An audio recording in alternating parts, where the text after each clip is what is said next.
You, John Fitzgerald Kennedy, do solemnly swear. I, John Fitzgerald Kennedy, do solemnly swear. That you will faithfully execute the office of President of the United States. That I will faithfully execute the office of President of the United States. And will, to the best of your ability. And will, to the best of my ability. Preserve, protect, and defend the Constitution of the United States. Preserve, protect, and defend the Constitution of the United States. So help you God. So help me God.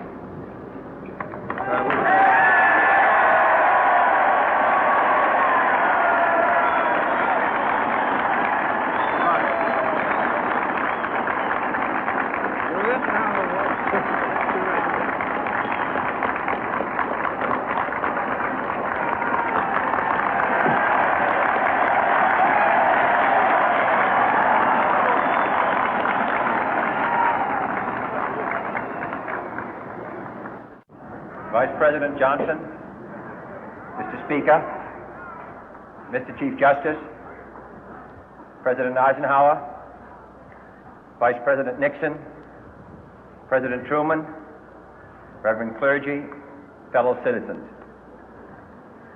We observe today not a victory of party, but a celebration of freedom, symbolizing an end as well as a beginning, signifying renewal as well as change. For I have sworn before you and Almighty God the same solemn oath our forebears prescribed nearly a century and 3/4 ago. The world is very different now, for man holds in his mortal hands the power to abolish all forms of human poverty and all forms of human life. And yet the same revolutionary beliefs for which our forebears fought are still at issue around the globe. The belief that the rights of man come not from the generosity of the state, but from the hand of God. We dare not forget today that we are the heirs of that first revolution. Let the word go forth from this time and place to friend and foe alike that the torch has been passed to a new generation of Americans born in this century, tempered by war, disciplined by a hard and bitter peace, proud of our ancient heritage, and unwilling to witness or permit the slow undoing of those human rights to which this nation has always been committed and to which we are committed today at home and around the world.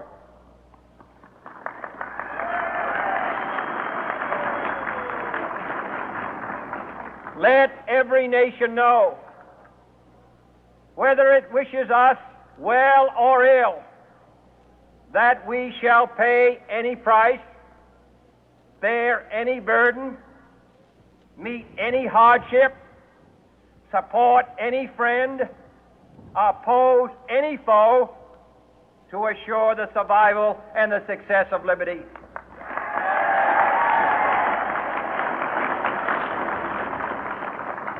This much we pledge and more.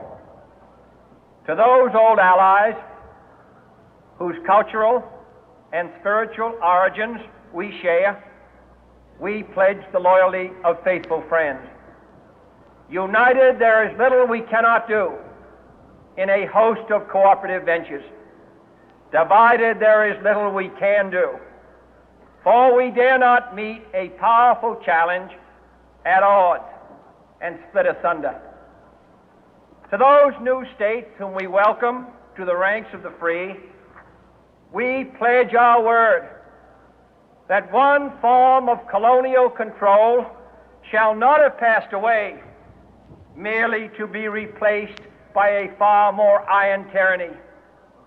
We shall not always expect to find them supporting our view, but we shall always hope to find them strongly supporting their own freedom, and to remember that in the past, those who foolishly sought power by riding the back of the tiger ended up inside.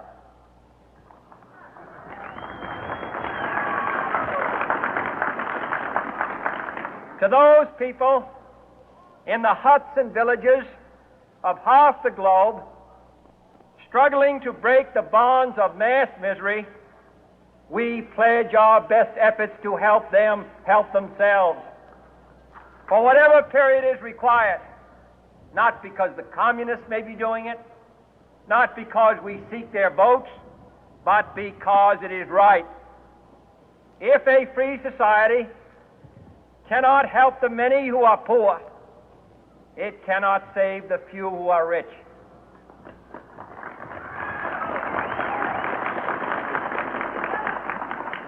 To our sister republics south of our border, we offer a special pledge to convert our good words into good deeds, in a new alliance for progress, to assist free men and free governments in casting off the chains of poverty. But this peaceful revolution of hope cannot become the prey of hostile powers. Let all our neighbors know that we shall join with them to oppose aggression or subversion anywhere in the Americas. And let every other power know that this hemisphere intends to remain the master of its own house.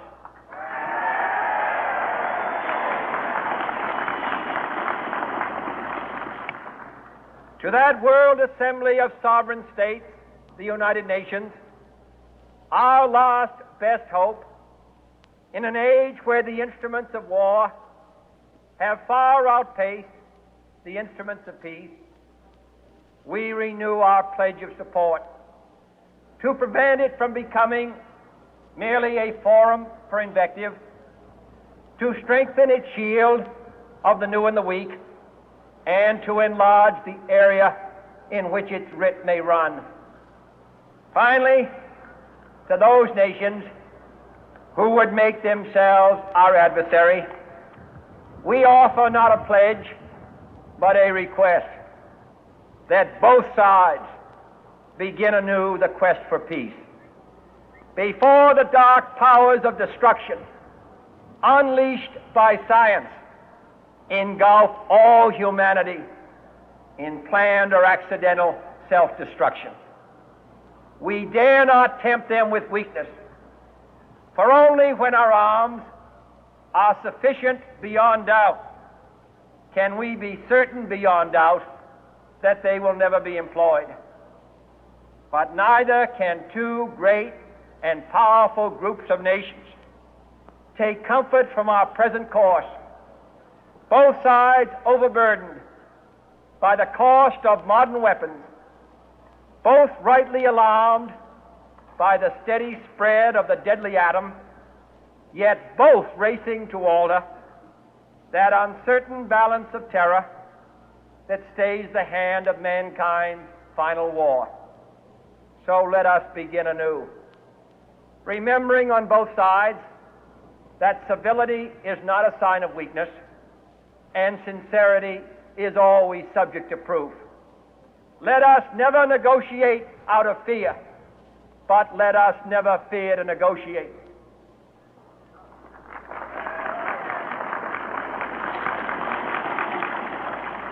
Let both sides explore what problems unite us, instead of belaboring those problems which divide us.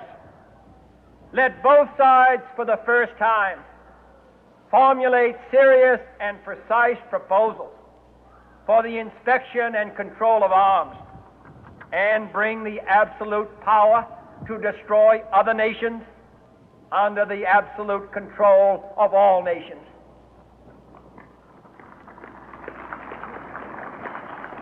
Let both sides seek to invoke the wonders of science instead of its terrors. Together, let us explore the stars, conquer the deserts, eradicate disease, tap the ocean depth, and encourage the arts and commerce.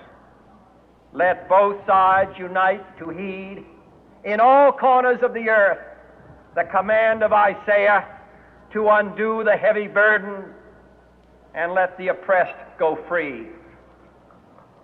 And if a beachhead of cooperation may push back the jungle of suspicion, let both sides join in creating a new endeavor, not a new balance of power, but a new world of law, where the strong are just and the weak secure and the peace preserved.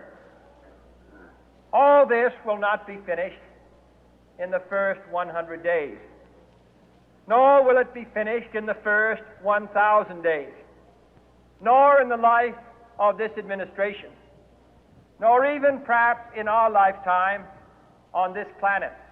But let us begin.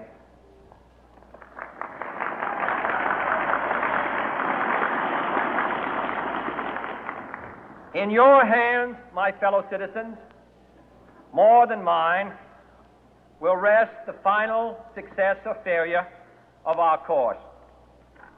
Since this country was founded, each generation of Americans has been summoned to give testimony to its national loyalty. The graves of young Americans who answered the call to service surround the globe. Now the trumpet summons us again, not as a call to bear arms, though arms we need, not as a call to battle, though in battle we are, but a call to bear the burden of a long twilight struggle, year in and year out, rejoicing in hope, patient in tribulation, a struggle against the common enemies of man, tyranny, poverty, disease, and war itself. Can we forge against these enemies a grand and global alliance, north and south, east and west, that can assure a more fruitful life for all mankind? Will you join in that historic effort?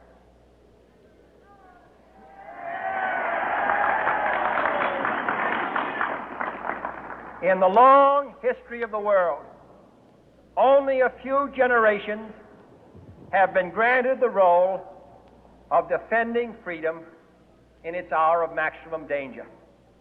I do not shrink from this responsibility. I welcome it.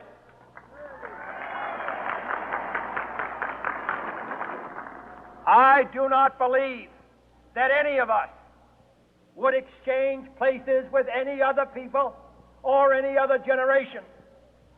The energy, the faith, the devotion which we bring to this endeavor will light our country and all who serve it.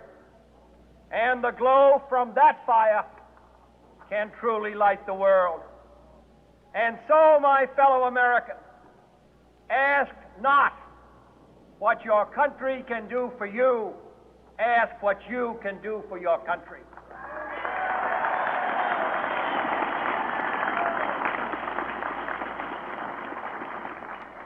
My fellow citizens of the world, ask not what America will do for you, but what together we can do for the freedom of man.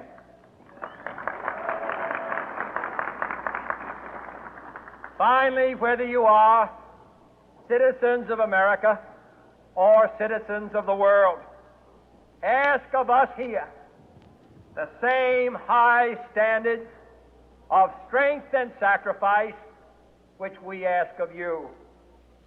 With a good conscience, our only sure reward, with history the final judge of our deeds, let us go forth to lead the land we love, asking His blessing and His help, but knowing that here on earth God's work must truly be our own.